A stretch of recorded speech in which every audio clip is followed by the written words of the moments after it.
이제 두 번째 시간입니다. 자, 중개업 등록과 관련해 가지고 이제 등록증 재교부랑 종별 변경이 있는데 그거 일단은 한번 적고 그다음 밑줄 그어 볼게요.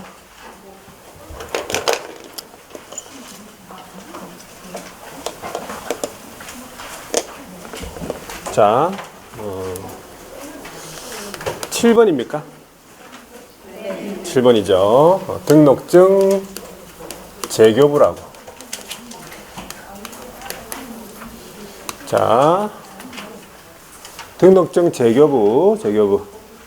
자, 거기 뭐 합니까? 자, 등록증 재교부.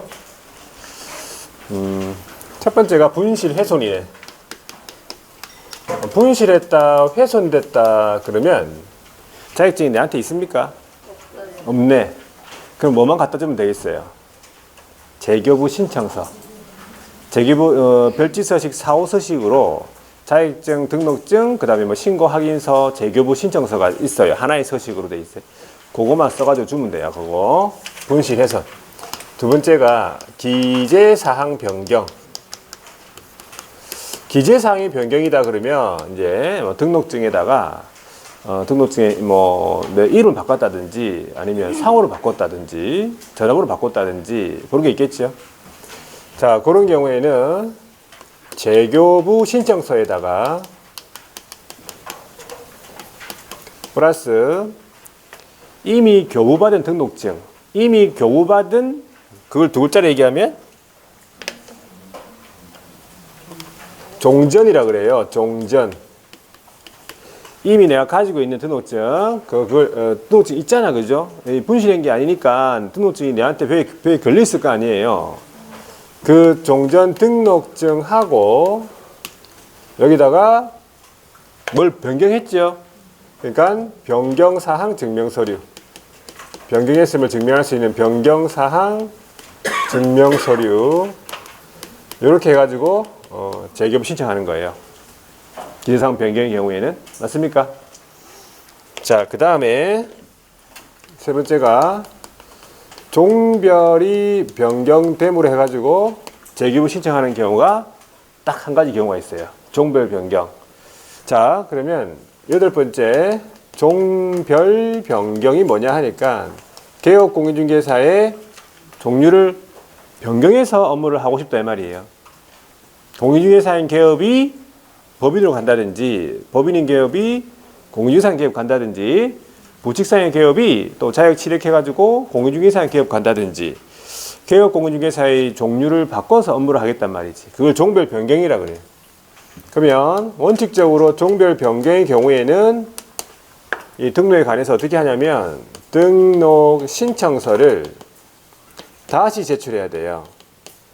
등록 신청서 다시 제출이란 말은 신규 등록이라 그 뜻이에요. 신규 등록. 신규 등록의 절차다. 이 말이지. 원칙적으로. 그런데 두 번째 예외적으로 재교부를 해야 되는 경우가 있다 이 말이에요. 등록증 재교부 신청. 자, 등록증 재교부를 신청하는 경우가 있다. 자, 요거 보세요. 등록증 재교부 종별 변경 적혀 있죠. 여기 등록증 재교부 종별 변경 이거예요. 요 상황이에요. 요 한 가지 상황. 어떤 상황이냐냐 하니까 부칙상의 개업공인중개사가 하도 막 부칙 하니까 너무 기분이 안 좋아. 그래가지고 띵 받아가지고 뭐 했어? 자격증을 공부했다 이 말이야. 자격증. 자격증 공부하니까 자격증이 취득이 되네, 그죠? 자격을 취득한 거예요.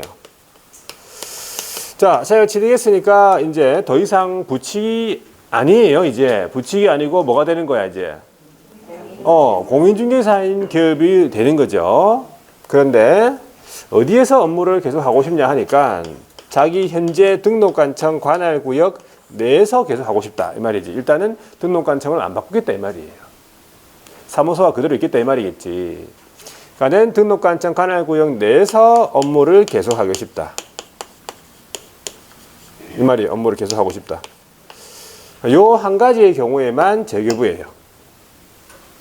부칙이 자격 취득해가지고 관할을 바꾸잖아요. 남구에서 북구로 가잖아요. 그 관할이 바뀌었죠? 그러면 신규 등록입니다. 등록 신청서 다시 제출이에요. 한 가지 경우에만 재교부라는 거지. 되겠죠? 종별 변경까지. 자, 됐어. 여기까지 한번 밑으로 꺼볼게요. 74페이지 등록이 뭐냐 하니까 양가로 2번에 일정한 사실 법률 관계 행정청 등록관청이라고 적어놨네. 비치된 공적인 장부에다가 기재하는 거 이 말이죠. 그래서 공적인 장부가 대표적으로 이제 부동산 중개사무소 등록대장이라 보시면 되고, 등록의 성격으로 바로 내려가서요. 일신 전속권 돼 있네. 일신 전속적 같은 말이죠. 그래서 두 번째 줄의 끝에 보면은 그 등록에 관해서 양도라든지 대여라든지 상속이 되지 않는다. 인정되지 않는다. 자, 오른쪽에 대인적인 등록이다 이 말이지. 대인적인 등록. 그 주체한테 어떤 부여되는 성질이라 보시면 돼요. 대인적인 행정행위니까. 자, 그 다음에 영속성이란 말은 두 번째 줄의 끝에 보니까 등록의 효력이 소멸되지 않는 한 등록의 효력은 계속 지속된다. 그렇죠? 그러니까 뭐 갱신할 필요도 없고 그냥 쭉 소멸되지 않는 한 지속이 된다 그 뜻이죠. 자, 그 다음에 기속성이라고 첫 번째 줄에 보니까 등록을 함에 있어서 필요한 일정한 요건이나 절차에 문제가 없다. 그러면 반드시 등록을 해줘야 한다는 거고. 그죠? 밑에 양가로 5번에 적법 요건이네. 두 번째 줄에 등록을 하고 중개업을 하면은 적법 중개업이고 등록하지 않으면 불법 중개업이다 이 말이지. 무등록 중개업자가 되는 건데 동그라미 2번에 보니까 첫 번째 줄에 끝에 효력 요건이 아니다라고 적혀 있죠. 그래서 무등록 중개를 하였다 하더라도 그 거래 당사자 간의 거래 계약은 유효하다 이 말이에요. 무등록 중개업에 의해 가지고 이루어진 거래 계약도 일단 유효하다. 거래 계약 자체는 유효하다. 자, 뒤에 넘어가서 이제 등록의 절차와 관련해 가지고 등록 신청권자는 두 사람인데 공인중개사 가로 보세요. 소속 공인중개사 제외하고 또는 법인이 아닌 자, 그러니까 이 두 사람이 아닌 자는 등록을 할 수가 없다라 돼 있잖아. 역으로 얘기하면 이 두 사람만이 등록할 수 있다 이 뜻이야. 소속은 제외하고. 자, 그리고 거기 동그라미 2번에 외국인, 외국법인도 일단 가능하다 보시면 되고 등록관청은 동그라미 1번 사무소를 두려는 지역을 관할하는 시장, 구가 설치되지 아니한 시의 시장과 특도행정시의 시장, 그 다음에 군수구청장, 그쵸? 이때 구청장은 동그라미 2번 자치구, 비자치구 불문한다 보시면 돼요. 자치구, 비자치구 무조건 구청장이 등록관청이다 이 말이지. 자, 오른쪽에 넘어가서 등록의 절차와 관련해 가지고 등록 기준이 나오는데 두 번째 줄 보세요. 이 특수법인 여러분 알고 있죠? 특수법인, 다른 법률 규정에 따라 중개업을 할 수 있는 이 특수법인에 있어서는 이 등록의 기준을 갖출 필요가 없다. 그죠? 등록의 기준을 요구하지 않는다. 등록 기준 갖출 필요 없다고요. 특수법인은. 자, 그러면 첫 번째 공인중개사가 등록할 때 이 등록 기준이 먼저 나와 있는데 기억 보세요. 기억은 자격증 됐고 자격증 당연히 취득하는 거고 결격사유 아닌 거 당연하고 디귿을 보시면 돼. 건축물 대장, 사무소 확보인데 건축물 대장에 기재가 된 건물 확보해야 되죠. 가설 건축물 대장은 제외라고 되어 있고 그리고 가로 두 번째 줄에 가로 안에 보시면 예외적으로 준공검사, 준공인가, 사용승인, 사용검사 받은 건물, 건축물 대장에 기재가 되기 전에 건물도 포함이 된다는 거지. 예외적으로. 그리고 확보 방법이 소유, 전세, 임대차, 사용대차. 사용권만 확보해주면 되겠네, 그죠? 계약서가 내 명의일 필요도 없다, 그 뜻이에요. 사용권만 확보해주면 되겠다. 자, 그리고 리얼 무슨 교육 받아야 돼요? 등록 신청 이전 1년 이내에 실무교육 이수해야 된다. 자, 동그라미 2번 법인이 등록할 때 등록 기준이 단독으로 나옵니다. 기억 법제 14조에 규정된 업무만 영위할 목적이다. 리언의 상법상 회사 또는 협동조합 기본법에 따른 협동조합으로서 사회협동조합은 제외하고 자본금이 얼마입니까? 5천만 원 이상일 거. 이렇게 되는 거예요. 그리고 그 회사의 종류가 쭉 나오고요. 주식회사, 유한회사, 유한책임회사, 한명회사, 합자회사. 자, 동그라미 디귿 대표자는 공인중개사, 대표를 제외해야 되겠죠. 제외한 동그라미 하고 임원 또는 사원의 3분의 1 이상, 3분의 1 이상이 뭐가 돼야 돼요? 공인중개사. 자, 이때 한 명에서 합자에서는 임원이라 안 그러고 거기 사원이라 그러는데 사원 중에서 무슨 사원이라 되어 있어요? 무한 책임 사원이 말하는 거예요. 유한 책임 사원은 아니고 무한 책임 사원. 되겠습니까? 모의고사 때 한 번씩 물어봅니다. 이런 것들. 자, 그 다음에 리얼의 대표자하고 임원 또는 사원, 만약 무한 책임 사원 말하겠죠. 전원이 그리고 분사무소 책임자가 실무 교육을 받아야 할 것 됐죠. 그 다음에 미음은 이제 사무소 학부는 똑같으니까 안 봐도 되고 위에 거 보면 되니까. 자, 그래가지고 등록의 기준을 갖춰가지고 어디로 가야 되냐 보니까 79페이지에 등록의 신청이 나오네, 그죠? 자, 등록 신청했죠. 그때 이제 첫 번째 줄에 보면은 등록 신청서에다가 다음에 서류를 첨부해야 되겠다 이 뜻이에요. 등록관청에다가 등록 신청을 한다 이 말이겠네. 그러면 박스에 보시면은 등록 신청서에다가 기억 니은에 사무소를 확보해 두 번째 줄에 끝에 보시면 중개사무소 확보 그 밑에 줄에 하였음을 증명하는 서류, 이게 사무소 확보 서류라 보시면 돼. 그리고 여기서 건축물 대장에 기재가 지연된다 그러면 그 기재가 지연되는 사유서 있죠. 그거 같이 첨부해야 됩니다. 거기 보시면 저걸 안 적었네. 건축물 대장에 사무소 확보 서류를 낼 때 건축물 대장에 지금 기재가 지연이 되는 건물에 확보했다면 기재가 지연되는 사유서 있죠. 그것도 같이 첨부해야 된다라는 거. 거기 밑줄 꺼셔야 되겠다. 건축물 대장에 기재가 지연되는 사유서. 그리고 동그라미 디귿 보니까 실무교육 수료 확인증 사본이 필요하고, 물론 실무교육 수료 확인증 사본 같은 경우에 원칙적으로는 첨부하는 게 맞아요. 맞는데 실무교육의 그 위탁 기관이 등록관청에서 전자적으로 확인할 수 있도록 조치를 취해놨죠. 그러면 첨부할 필요는 없는 거예요. 근데 원칙은 첨부해야 됩니다. 그거까지도 조금 기억하고. 여권용 사진이 필요하다. 자, 뒤로 넘어가서 외국인하고 외국법인 같은 경우죠. 외국인, 외국법인. 동그라미 A입니까? 결격 사유에 해당하지 아니함을 증명하는 서류가 필요하다 이 말이에요. 외국 정부에서 발행한 문서라든지 아포스티브 해박서라든지 뭐 이런 걸 얘기합니다. 동그라미 B에 보시면 외국 법인 같은 경우에는 국내에 있는 영업소 등기증명 서류까지 첨부해야 되겠다. 자, 그래가지고 이제 등록에 신청을 하게 되면 통지, 서면 통지, 등록하고 서면 통지에서 동그라미 1번에 동그라미 1번에 세 번째 줄에 보니까 등록관청은 법인 등기상 증명서랑 그 옆에 건축물 대장은 확인해야 된다. 그러니까 이건 첨부 서류가 아니라는 거예요. 됐고, 물론 자격증도 확인해야 되는 서류가 될 것이네. 그런 다음에 밑에 동그라미 3번으로 가보시면 거기 세 번째 줄에 7일 이내 있죠. 7일 이내 밑줄 긋고 그 밑에 서면으로 통지. 그래서 합쳐서 7일 이내 서면 통지로 기억합니다. 그런 다음에 오른쪽에 넘어가서 통지를 이제 받았으면은 보증 설정해야 되는데 그 뜻이겠네. 동그라미 1번의 네 번째 줄 업무 보증을 설정을 하고 등록관청에 신고, 이게 보증 설정 신고예요. 그런 다음에 양가로 5번으로 가서 보증 설정 여부를 확인하고 등록증 교부해주는 뜻이죠. 보증 설정 여부를 확인을 한 후에 지체 없이 등록증 교부, 여기 절차예요. 그래서 이런 절차가 4개밖에 없죠. 이 절차를 기억하시면 되고, 밑에 해부 통보 보지 말고 넘어가서 이제 등록의 효력 소멸이라고 적혀 있네. 네, 등록의 효력 소멸, 요거는 뭐냐 하니까 세 가지 경우가 있어요.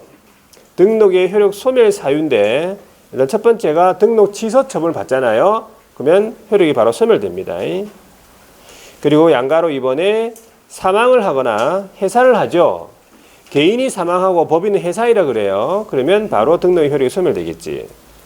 그리고 양가로 3번에 폐업 신고를 했잖아요. 그러면 효력이 소멸됩니다. 자, 이 등록의 효력 소멸 사유를 기억하셔야 돼요.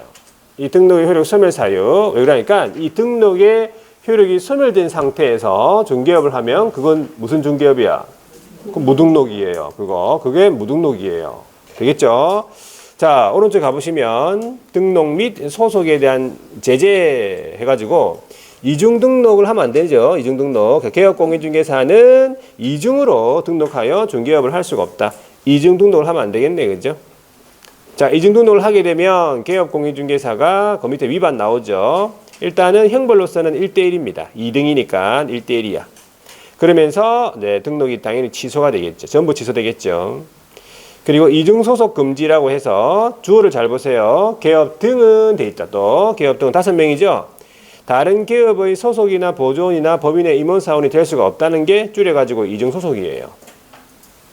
그래서 이중소속을 하게 되면 밑에 내려가 보세요. 위반했죠. 그러면 일단 누가 하더라도 행정형벌로서는 다 1대1이에요. 이소니까. 2등, 이소 들어봤죠? 다 1대1이에요.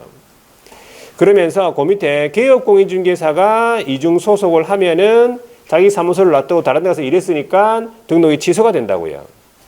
그리고 소속공인중개사 같은 경우에는 이중소속을 했다 그러면은 자격정지 6월이 되겠네. 맞죠? 이소 이계금.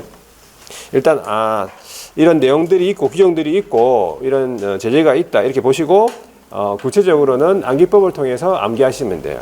내용이 있다는 거를 알고 있는 게 중요한 거예요, 지금. 자, 뒤로 넘어가서 양가로 3번에 등록증 양도 대여 등 금지. 이거는 자격증 대여 등 금지랑 거의 같은 내용이에요. 동그라미 1번. 개업은 다른 사람에게 자기의 성명 또는 상호, 여기서 상호가 들어갔죠? 상호가 들어갔으면 등록증이잖아요. 자격증은 상호 없거든. 그래서 성명 또는 상호 사용해서 중개 업무 하게 시켰죠. 그 다음에 등록증 양도했죠? 대여했죠? 하게 되면 위반했다. 그러면 등록이 취소가 되죠. 절치면서 1대1이 되는 거예요. 그리고 동그라미 2번도 누구든지 다른 사람의 성명 또는 상호 사용해서 중개 업무를 한 사람도 들어가요. 여기서는 등록증을 양수받거나 대여받아서는 안 된다. 위반하게 되면 그냥 1대1이 되겠지. 자기 등록증이 아니니까. 자, 오른쪽에요. 됐고, 그 다음에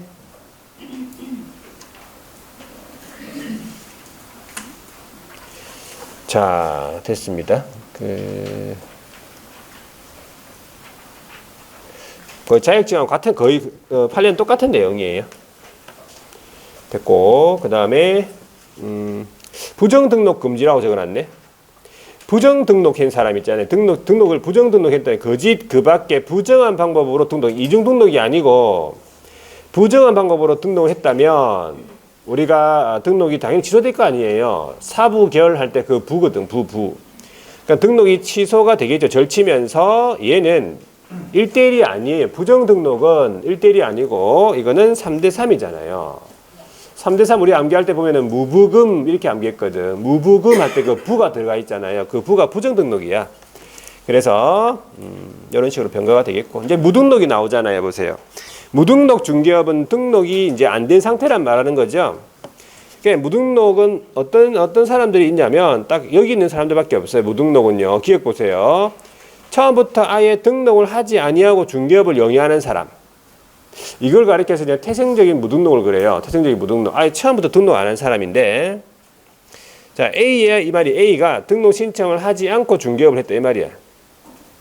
이 사람이 이제 등록 안 한 사람, 태생적인 무등록이고, 그 밑에 B에는 뭐냐면은 등록 처분이 되기 전에 중개업을 했다. 이 말은 통지받기 전에 중개업을 했다. 이 말이에요. 신청을 한 단계에서 중개업을 하잖아요. 그러면 통지를 아직 안 받았죠. 그러면 그때 중개업 하면 그 무등록이에요. 통지를 받고 중개업을 하면 그 무등록 아니라고 했죠.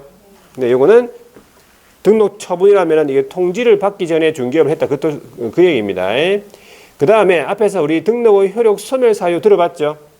세 가지 있었잖아요. 등록의 효력 소멸 사유. 방금 했잖아요. 아까. 네. 했죠? 사망해서 한 거네. 아빠. 등록의 효력 소멸 사유. 등록의 효력이 소멸된 상태에서 중개업하면 그 무등록이에요. 그러면 거기 보세요. 등록의 취소 처분된 후 중개업. 맞죠? 사망 해산된 후 중개업. 그 다음에 폐업 신고 수리된 후 중개업 이런 말이에요. 그러니까 등록의 효력 소멸 사유를 기억하면 자동으로 무등록 중개업이 해결이 되는 거예요. 그냥 넘어가서 자 됐고요. 그 다음에 무등록의 제재네요. 무등록 중개업의 제재. 그러니까 무등록은 일단 무등록 등록 안 하고 했네. 등록증이 없네, 그죠? 그러면 일단 등록 취소될 건 없네. 그냥 3대 3이네. 맞습니까? 네. 자, 기타 나머지는 안 봐도 돼. 안 봐도 되고 넘어갔어. 종별 변경이 있네. 한 장 넘기니까 이제 종별 변경이 나오네. 88페이지. 자, 종별 변경 원칙적으로 뭐라고요? 등록 신청서 다시 제출. 맞죠? 자, 종별을 달리하여 업무를 하고자 하는 경우에 등록 신청서를 다시 제출하는 게 원칙인데 이때 자, 종전 제출 서류 중에서 변동사항 없는 거는 제출할 필요 없고 종전 등록증은 반납을 해야 되겠다 이 말이에요. 자, 예외적으로 재교부를 신청하는 경우가 있습니다. 자, 기재사항 우리 아까 기재사항 변경으로 인한 재교부 신청도 있다고 했잖아요. 그죠? 그리고 부칙이 그 밑에 보시면 자격을 취득해 가지고 그 밑에 관할구역 안에서 그 옆에 업무를 계속하고 싶다. 요 한 가지의 경우에 재교부 신청을 한다 했잖아요. 이때 재교부 신청서에다가 별지서식 4호라고 적혀 있죠. 재교부 신청서에다가 이미 교부받은 등록증, 이걸 종전 등록증이라고 했죠. 여기에다가 변경사항 증명서류, 이거를 첨부를 한다고 했어요. 재교부. 됐고, 밑에 88페이지 제일 밑에 내려가면 등록증 재교부 신청서를 제출해야 하는 경우로서 훼손 분실 적혀 있네. 맞죠? 훼손 분실. 훼손 분실. 이건 재교부 신청서만 내면 되고, 오른쪽에 한 번 더 적어놨네. 기재사항 변경 같으면은, 자, 세 번째 줄에 재교부 신청서에다가 종전 등록증에다가 변경사항 증명서류. 이런 식으로 보시면 돼요. 자, 여기까지가 등록에 관한 내용, 답니다. 다예요. 이 정도까지 알고 있어야 돼. 자, 그 다음에 결격사유 한번 볼게요. 결격사유 제2절, 우리 결격사유는 이것도 반드시 한 문제가 나옵니다. 무조건 나와요. 제10조에 규정이 되어 있어요. 거기에 1호부터 몇 호까지 뒤에는 12호까지 되어 있습니까? 자, 요거를 이제 13가지로 나눕니다. 자, 거기에 2호를 다시 두 개로 나누면요. 피성년, 피안정을 두 개로 나누면 13가지가 된다 이 말이지. 13가지에서 한 문제가 나온다 이 말이에요. 그래서 이걸 정리할 테니까 결격사유. 결격사유에 누가 해당이 되고 그 다음에 언제 벗어나는지만 좀 파악하고 있으면 돼. 자격에 결함이 있는 사유네. 결격사유. 자, 결격사유에 해당이 되면 이게 이제 제목이 정확하게 제목이 등록 등의 결격사유라고 이제 적어야 되겠네. 등록 등의 결격사유. 그래가지고 등록을 시켜줍니까? 안 시켜줍니까? 등록을 안 시켜준다. 그러면 뭐가 될 수 없어? 개업이 될 수 없다. 그 뜻이잖아요. 등록 안 시켜주니까 등은 무엇을 의미합니까? 이게 종사가 안 되네. 종사가 안 된다는 얘기는 뭐가 될 수 없어?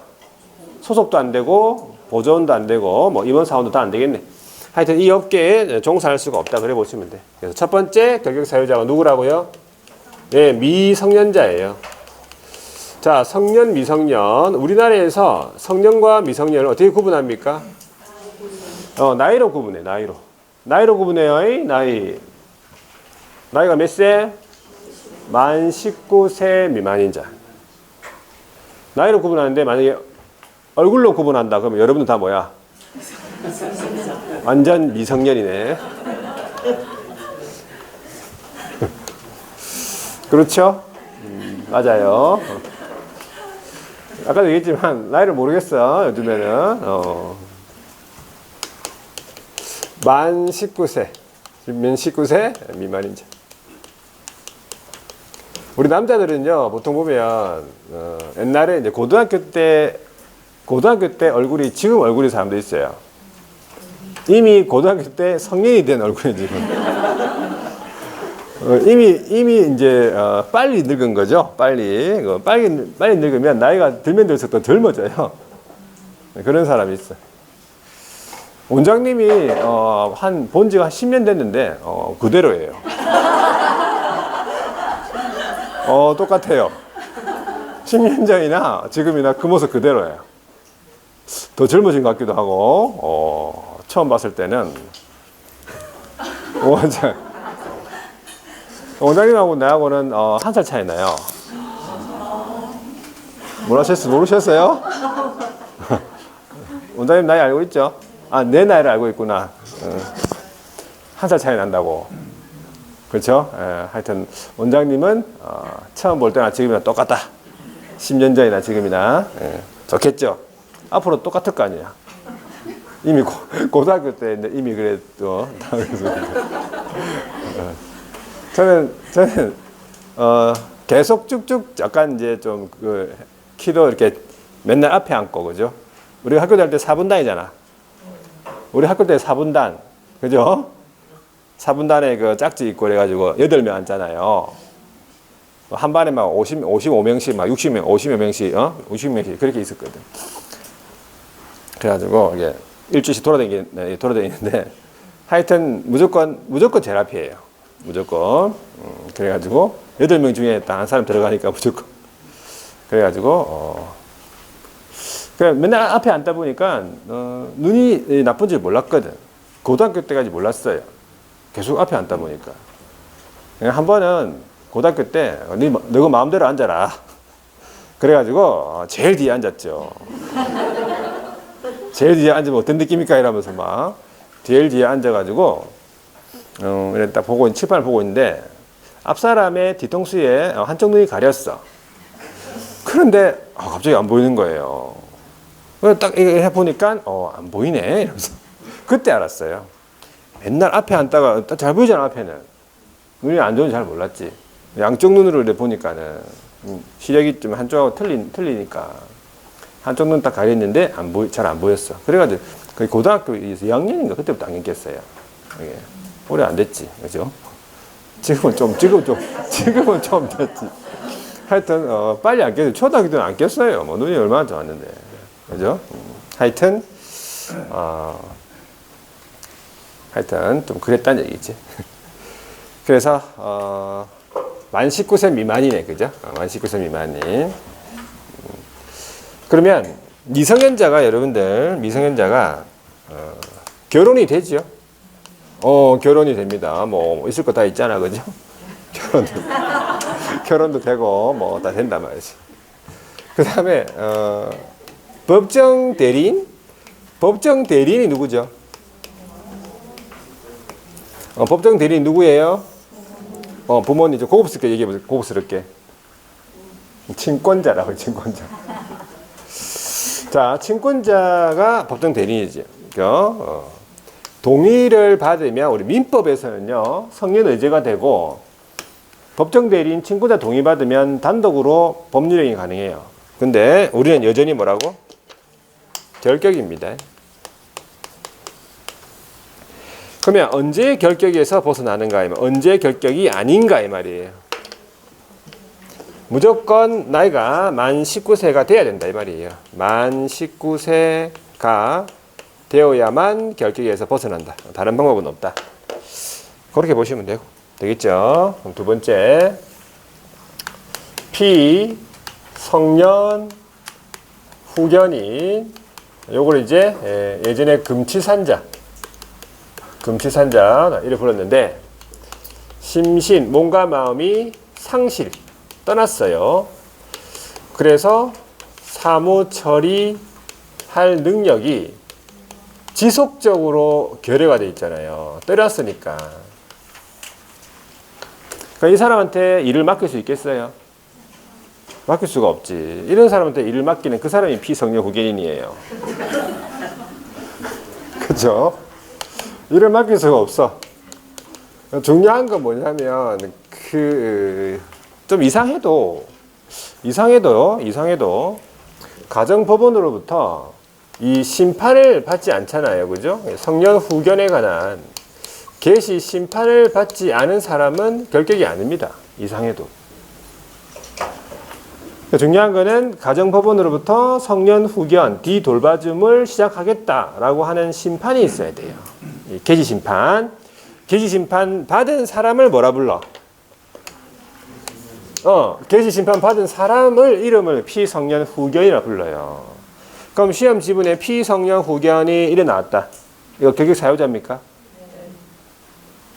결격 사유자예요? 결격 사유자예요. 또 두 번씩 물어보면 자신이 없어가지고. 네. 아니, 받은 사람을 피성년 후견이라 그래요. 그럼 피성년 후견이 나오면 그 결격 사유자다 이렇게 해야 돼요. 되겠습니까? 네. 요거 받은 사람이 이거예요. 이 사람이. 되겠죠? 언제 벗어나느냐? 언제? 가정법원으로부터 성년 후견에 관한 끝 종료 심판을 받아야 결격에서 벗어납니까? 예. 심판을 받기 전에 뭐 어떻게 하다가 한 바퀴 돌다가 어떻게 돌아왔다. 자, 벗어납니까? 벗어납니다. 예. 심판받기 전에는 어떻게 돌아와도 안 벗어나요. 그리고 자, 비슷한 사람이죠. 피한정 후견인. 피한정 후견인은 한정 치산자. 그렇죠. 심신이 박약해요. 약하죠. 왔다 갔다 한다 이 말이에요. 사무 처리 능력이 지속적으로 결여된 건 아니고 부족하네. 부족. 왔다 갔다 하니까 될 때도 있고 안 될 때도 있고. 그래서 가정법원으로부터 마찬가지 한정 후견에 관한 계시 심판을 받은 사람. 이 사람이 누구예요? 피한정 후견인. 결격 사유. 맞죠? 자, 언제 벗어납니까? 마찬가지 가정법원으로부터 한정 후견에 관한 끝 종료 심판을 받아야 결격에서 벗어난다. 그래서 요 계시 심판, 종료 심판 요 사이라. 요 사이가 결격 사유예요. 여기도 계시 심판, 종료 심판 요 사이가 결격 사유예요. 자, 우리 시험에 한 두 차례 나온 적이 있는데 피특정 후견이 나왔어요.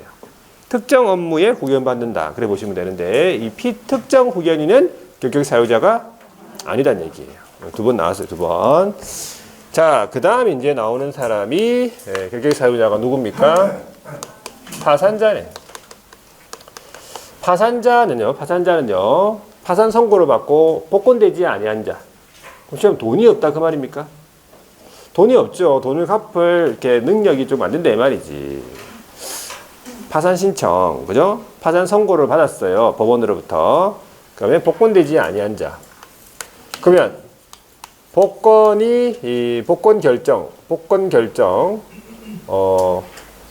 결정되면은 복권 선고죠. 복권 선고.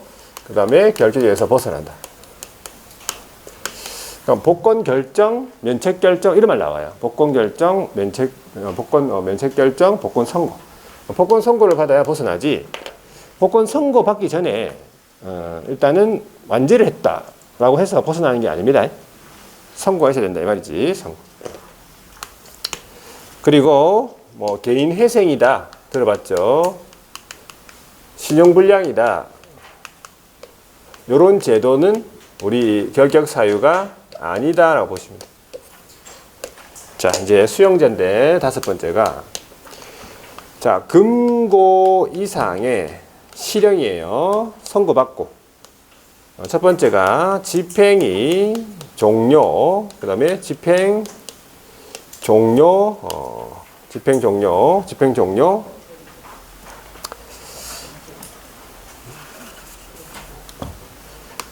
자, 집행이 종료, 그 다음에 종료되는 것으로 보는 경우를 포함한다. 또는 두 번째가 집행이 면제된 날로부터 이제 3년이 나옵니다. 지금까지는 3년이 없었어요.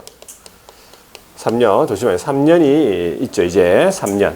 결격기간이 3년이 있다, 이 말이지. 자, 그러면 금고 이상이다라고 하면, 우리나라에 그 형이, 9가지 형이 있잖아요. 그러면 제일 높은 형이 뭐예요? 제일 높은 게? 제일 높은 게 사형제도가 있죠. 사형제도. 사형이 있고, 보통 그 밑에는 뭐가 있어? 무기징역, 유기징역 하는 징역이 있죠. 징역형. 징역이 있고, 그 다음에 금고형이라고 있어요. 징역이냐 금고는 거의 똑같아요. 그 수준은. 일단 레벨은 똑같지. 근데 이제 징역하고 금고 같은 경우에는 둘 다 교도소 가는 거예요. 징역이나 금고나. 자, 근데 차이점이 있단 말이에요. 차이점. 차이점을 또 최근에 갔다 오신 분이 한번 얘기해 보세요. 자, 과감하게 한번 얘기해 보세요.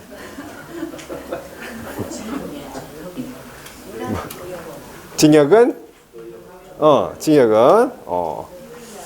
많이 갔다 왔는가 봐, 단체적으로. 많이 알고 있네. 자, 징역은 가가지고 정해진 노역을 해요, 정역. 네, 금고는 일 안 하고 금고에 갇혀 있다.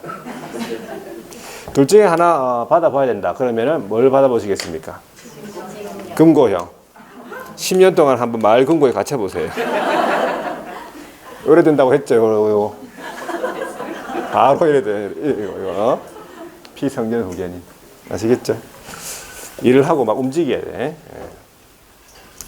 자, 중요한 건 뭐라고 했어요? 이 징역이나 금고 사형 의미 없잖아. 아마 다시 와서 일할 것도 아니고. 징역, 금고가 시험 나오는데 이 법에 의해서 위반을 하든 저 법에 의해서 위반을 하든 불문한다는 사실이지.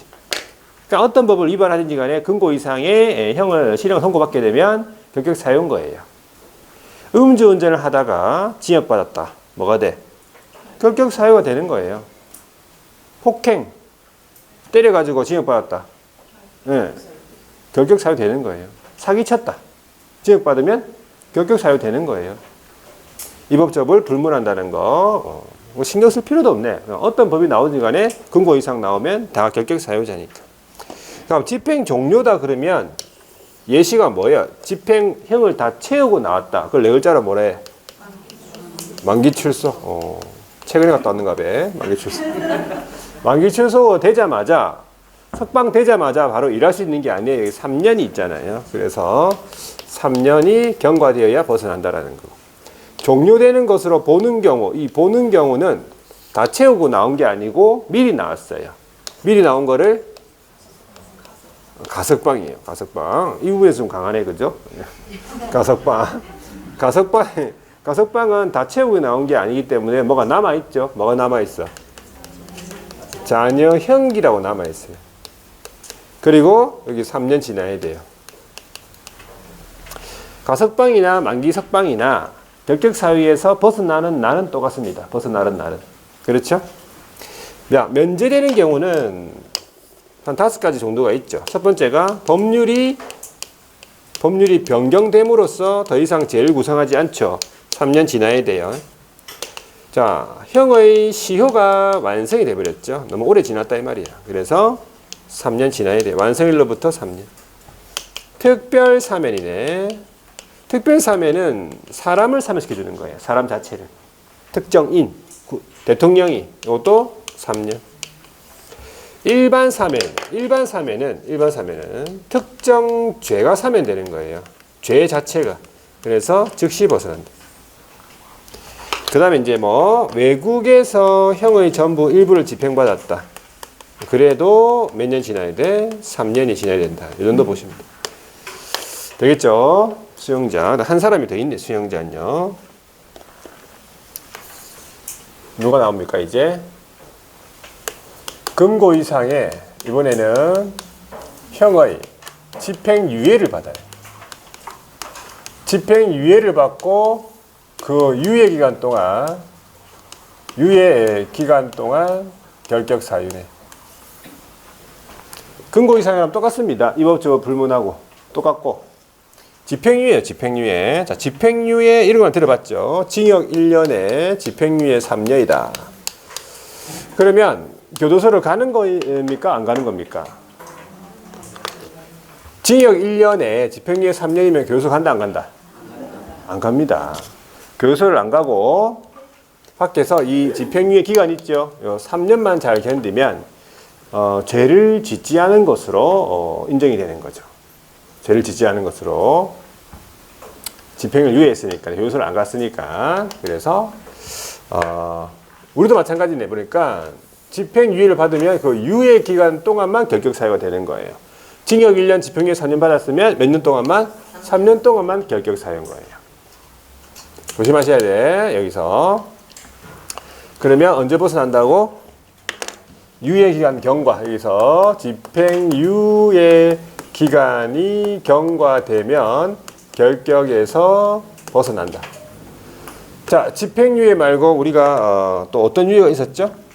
형 선고를 유예한다. 판사가 선고 유예한다. 검사가 소재기 유예한다. 이런 경우에는 결격 사유가 아니다. 이렇게 보시면 돼요. 선고유예를 잘 물어봅니다. 선고유예, 기소유예는 결격이 아니다. 되겠죠? 여기까지. 집행유예 있는 사람도 우리 시험 칠 수 있습니까? 집행유예. 난 지금 집행유예 중이다. 그럼 시험 칠 수 있습니까? 시험 칠 수 있습니다. 집에 가면 안 된다. 아시겠죠? 꼭 요 끝나면 나 공부를 해야 되나 해도 되나 하면서 집에 가는 사람이 있더라 보니까 집에 가면 안 돼. 집에 가지고 또 막 학원에 전화 와가지고 공부해도 됩니까 이러면서 시험 칠 수는 있어요. 시험 칠 수는 있고 일은 못 한다. 집행유예는 집행유예 기간 중에 있는 사람은 일 안 시켜줍니다. 공부는 할 수 있게 해줘야지. 공부를 하겠다는데 뭐 공부를 막을 수 있나? 자, 그 다음에 이제 7번째부터가 이제 입법 관련해가지고, 자, 자격이 취소가 된다. 자격이 취소가 되면 몇 년 동안? 3년 동안 결격 사유예요. 들어봤죠? 자격 취소되면 3년 동안 결격 사유 일 못합니다. 그리고 이 사람은 뭐도 못한다고 했어? 일은 방금 내가 못한다 했잖아요. 뭘 못한다고? 시험도 멈춘다 했잖아. 저번 주에 했잖아요. 상당한 능력이야.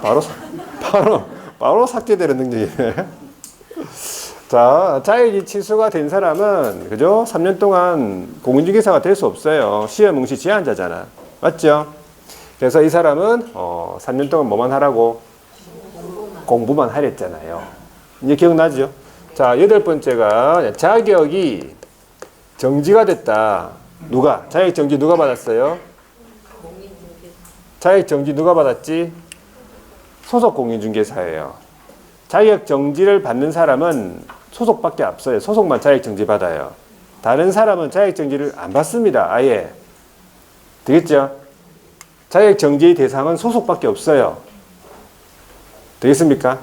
개업 공인중개사는 자격 정지 안 받습니다. 자격 정지 소속이 받았죠? 그러면 그 정지 기간 동안 결격 사유입니다. 정지기간이 경과돼야 벗어난다. 자, 9번째 등록 취소입니까? 자, 등록이 취소, 이거는 개업이 받았겠죠? 자, 등록 취소가 되면 기본적으로 3년 동안 결격 사유. 등록 취소에는 두 가지가 있습니까? 절대적 등록 취소가 있죠. 반드시 취소가 되는 절취가 있고, 그다음에 상대적 등록 취소가 있습니까? 두 가지가 있죠. 그리고 합쳐서 한 사유가 한 20개 가까이 돼요. 그렇죠. 우리 암기법 통해 암기해봤지만 뭐 절취 같으면은 사부결, 2등, 2소양, 정지, 2회 뭐 이런 거 들어봤죠? 이거 상치 같으면 기사, 임금육, 속이계, 손금, 삼회 뭐 이런 거 들어봤잖아. 그 사유가 절취 상치인데, 자, 원칙은 3년 동안 일 못한다. 그게 사유로서. 그런데 절취 상치 사유 중에서 3년을 적용하지 않는 경우가 3가지가 있어요. 그러니까 3년을 적용하는데 의미가 없거나 너무 가혹하다. 이래 보시면 돼. 첫 번째가 뭐냐 하니까 개인이 사망했다 또는 법인이 해산했다. 이거는 절취 상치 중에서 뭡니까?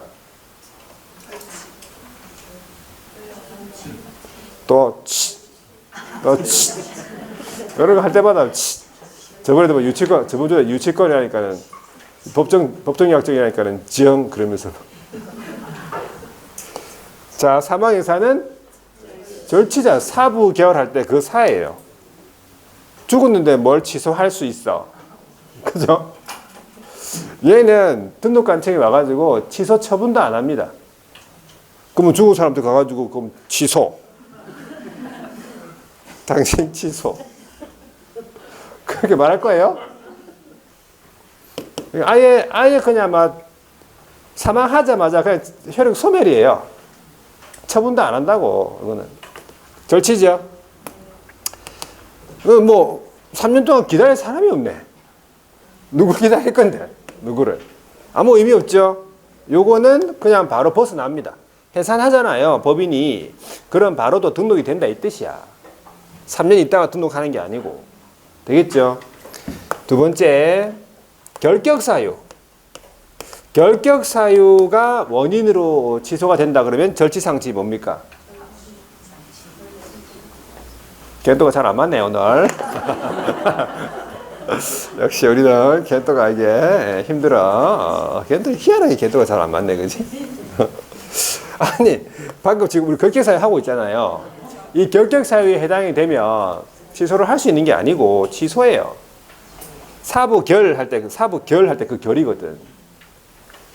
자, 그래서 여러분들이 언제까지 학원에 와야 돼? 어? 저랑 대화될 때까지 와야 돼요. 대화가 안 되면 안 돼. 대화될 때까지 와야 된다니까. 대화가 되면서 제가 요 다음에 무슨 말을 할지 다 알 때까지 와야 돼요. 내가 요거 다음에 뭐 할지, 요 말 다음에 무슨 말 나올지 다 앉아가지고 다 계산, 머릿속에서 다 알 때까지, 그때까지 앉아 있어야 돼요. 아시겠죠? 자, 하여튼, 여러분들 잘하고 있는 거예요. 여러분들은. 이렇게 계속 하다 보면, 예, 언젠가는 다 대화가 돼요. 대화가. 자, 결격사유로 인한 취소는 일단은 절치예요. 근데 왜 3년을 적용하지 않느냐 하니까 요거는 결격사유 자체만 해소가 되면 바로 등록시켜준다. 이 3년을 적용하지 않고 결격사유 자체에도 보면 뭐 3년이라는 게 있잖아요. 그러면 저 같은 경우에는 집행 만기 석방되고 3년 지나고 그럼 여기 또 3년을 적용하면 총 6년이 지나야 되거든. 그러면 너 너무 가혹한 부분도 있고. 그리고 역으로 얘기하면 피성년 후견이 됐잖아요. 개업이 일하다가 피성년 후견이 됐단 말은 결격사유자가 된 거잖아요. 그러면 절치가 되거든. 그러면 절치가 됐지? 그러면 3년 있다가 바로 또 등록이 된다면 아직 피성년 후견인데 또 3년 있다가 바로 등록시켜 준다면 계속 결격사유자잖아요. 그죠? 그러니까 그런 부분도 있고 역으로 얘기하면 3년이 지나지 않더라도 피성년 후견인이 벗어나잖아요. 결격사유 벗어나잖아요. 3년이 지나지 않더라도 또 등록시켜준다 이 말이에요. 그러니까 결격사유는 결격사유 자체만 해소가 되면 바로 등록이 된다. 이 3년은 적용하지 않는다 그래 보시면 돼요. 자, 세 번째가 등록 기준 미달. 등록 기준 미달은 절치입니까 상치입니까? 등록 기준 미달은 절치 상치? 요건 상치예요. 그죠? 요거는 우리 기사 할 때, 버스 기사, 기이사 할 때, 이 기. 등록 기준입니다. 우리 등록 기준 알잖아. 실무개혁 이수 사무소학법 방금 아까 했잖아요. 그거는 사무소는 그냥 확보하면 되고 실무개혁은 가서 받으면 되잖아. 그런데 3년 동안 일을 못하게 하는 건 너무 가혹하네. 맞잖아요. 그래서 이거는 적용하지 않는다. 요거 요거 세 가지 사유만 3년 적용하지 않고 요것 이외에 나머지 절치, 상치 사유는 다 3년이에요.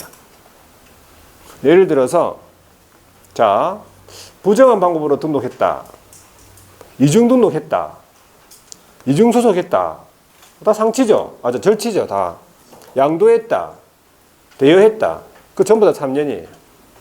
그 다음에 등록 기준 빼고 나머지 전부 다 이중사무소, 겸업 위반, 6개월 초과 휴업 이런 거 전부 다 상치잖아.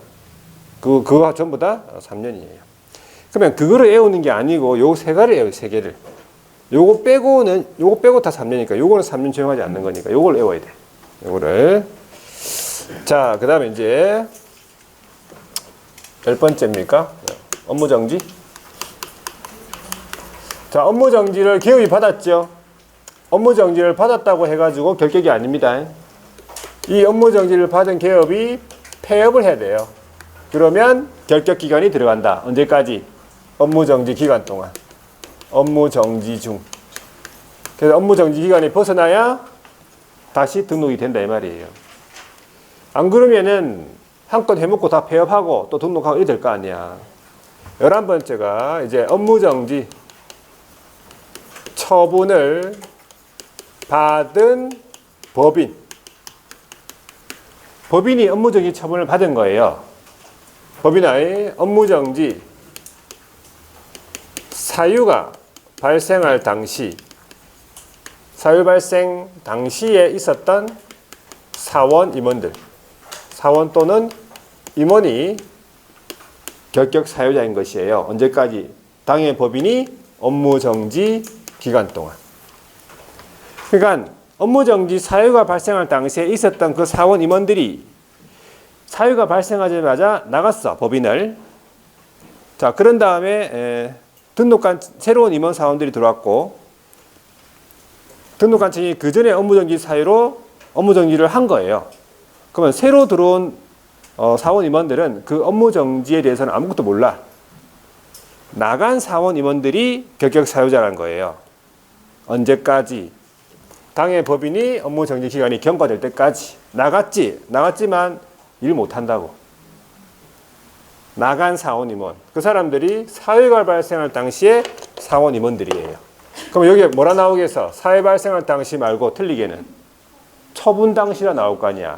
처분 당시의 사원 임원들은 그 업무정지를 모릅니다. 왜 처분받는지도.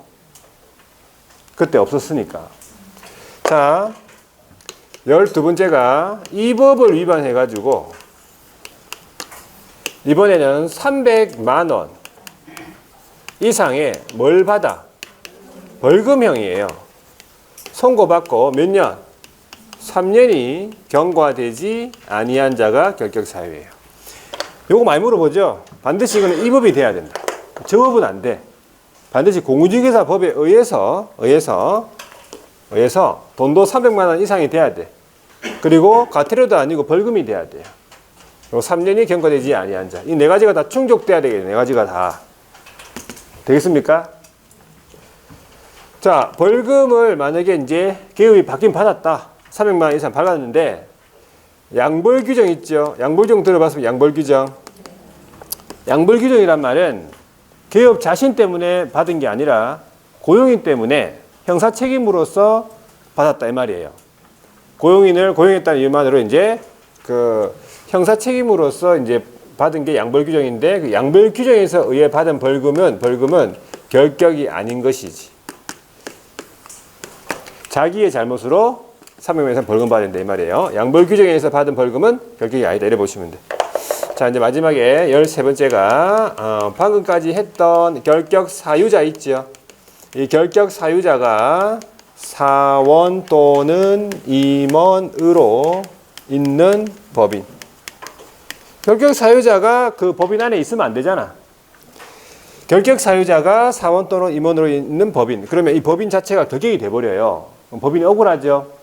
그 단서가 있어요. 그 사유가 결격 사유가 발생을 한 날로부터 매달 2월 이내에 그 사원 임원을 내보냈죠. 그러면 해소했으면 그러하지 않아 제외. 내보냈대 말이에요. 2개월 이내에. 그래서 요 13가지의 결격 사유를 완벽하게 정리하셔야 돼요. 되겠죠? 여기까지. 자, 보세요. 90페이지 결격의 사유의 종류 내용인데 일단 미성년자 나왔죠. 자, 미성년자는 첫 번째 줄에 보니까 만 19세에 달하지 아니한 자. 자, 만 19세 미만인 자. 이 같은 표현이 만 19세에 달하지 아니한 자입니다. 시험에 나왔었고. 자, 동그라미 2번 성년의제라든지 그 다음에 법정 대리인 제도는 적용되지 않는다. 따라서 혼인을 하거나 법정대리인 동의 받더라도 여전히 뭐라고? 예, 결격이기 때문에 중개업에 종사할 수 없다는 거예요. 피한정 후견인은요, 두 번째 줄에 사무처리 능력 부족이래요. 부족. 피한정이니까. 그래가지고 그 밑에 줄에 보면은 한정 후견 개시 심판을 받은 자를 말하겠지. 동그라미 2번에 언제 벗어나 하니까 종료 심판을 받게 되면 결격에서 벗어난다고 했고, 오른쪽에 피한정 피성년 후견인은 두 번째 줄에 사무처리 능력이 지속적으로 결여라고 되어 있죠. 그래가지고 그 밑에 줄 성년 후견 개시 심판을 받은 자. 그래서 언제 벗어나는가 보니까 동그라미 2번 종료 심판을 받게 되면 결격에서 벗어난다. 양가로 4번에 파산 선고를 받고 복권되지 아니한 자는 파산자죠. 언제 벗어나겠습니까? 동그라미 2번에 면책 복권, 면책 결정, 복권 선고를 받아야 벗어난다. 그리고 그 밑에 동그라미 3번의 두 번째 줄 보니까 개인 회생이 나와 있네, 그죠? 그리고 그 밑에 신용 불량이 나와 있는데 결격 사유에 해당하지 않는다. 그래 보시고. 자, 그 다음에 뒤로 넘어가서요. 양가로 5번에 이제 수용자와 관련해서 금고 이상의 실형, 금고 이상이다. 집행 종료 나왔고 집행 종료되는 것으로 보는 경우 포함 집행 면제된 날로부터 3년이 경과되지 아니한 자. 자, 여기서 동그라미 동그라미 1번에 금고 이상이라고 하면요. 금고 이상은 거기 세 번째 줄. 사형이 있죠. 징역이 있죠. 금고 있죠. 자, 집행 종료는 이제 동그라미 기억은 만기 석방이네. 만기 석방. 자, 만기 석방 된 날로부터 두 번째 줄에 3년이 지나야 된다. 3년. 동그라미 니은에 가석방 후 자녀 형기 경과라고 되어 있네. 그치? 거기에 자녀 형기 같으면요. 세 번째 줄에 보면은 무기형이가 되어 있잖아. 무기수는 일단은 형을 이제 셀 수가 없으니까 무기수가 만약에 가석방이 되잖아요. 그러면 자녀 형기를 10년으로 봐요. 10년 경과되고 플러스 3년. 그럼 13년. 맞죠? 그리고 유기형은 이제 자녀 형기가 있을 거 아니야. 뭐 2년이면 2년, 3년 지나고 자, 플러스 또 3년. 그 다음에 동그라미 3번에 집행 면제다 그러면 법률 변경도 이제 플러스 3년이라고 적어 놓으시면 돼. 거기 옆에다가 플러스 3년. 법률 변경 플러스 3년, 형의 시효 완성도 플러스 3년, 맞죠? 그 다음에 특별 사면도 플러스 3년이네. 3년 지나야 된다. 일반 사면은 없네요. 일반 사면은 즉시입니까? 예, 일반 사면 즉시고 외국에서 형의 전부 일반 집행 받았죠? 몇 년? 3년입니다. 자, 오른쪽 양가로 6번에 금고 이상의 이번에 형의 집행 유예를 받죠. 그리고 유예 기간 동안 결격 사유. 동그라미 2번에 보니까 집행유예 기간이 무사히 지나면 결격사유에서 벗어난다. 집행유예는 경과되면 벗어나겠지. 그리고 박스 안에 뭐 선고유예라 적어놨네. 그죠? 선고 말 박스 위에 뭐 동그라미 3번 선고유예 있죠? 박스 위에 동그라미 3번 선고유예 뭐 기소유예 이거는 결격이 아니다라고 보시면 돼. 선고유예 기소유예는 결격이 아니다. 자, 양가로 7번에 이 법을 위반해가지고 300만 원 이상의 벌금이죠. 반드시 이 법이 돼야 돼요. 그리고 3년 경과되지 아니한 경우에 결격사유. 그래서 동그라미 1번에 보니까 공익중개사법을 위반하여 벌금형을 선고받는 경우에 한한다라고 적혀 있잖아. 반드시 이 법.